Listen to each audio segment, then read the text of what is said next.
How to remove a shadow ban on YouTube. Hey everybody, welcome back to our YouTube channel. In today's video, you will learn how you can remove the shadow ban on your YouTube. So without any further delay, let us jump right into the process.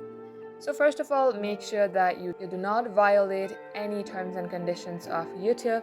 And in case you have not done that and you have been shadow banned by mistake, or if it's not your fault, then here is what you can do to resolve your issue. Head over to your web application and at the top search bar type in YouTube support chat. You will see Google Help. Tap open the link.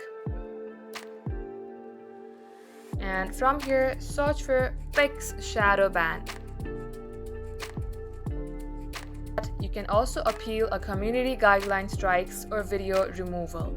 To do that, simply open up your YouTube Studio, then tap on bottom menu and tap on your content. Select the video with the restrictions and then tap the restrictions. Then tap on Review Issues and tap the relevant claim.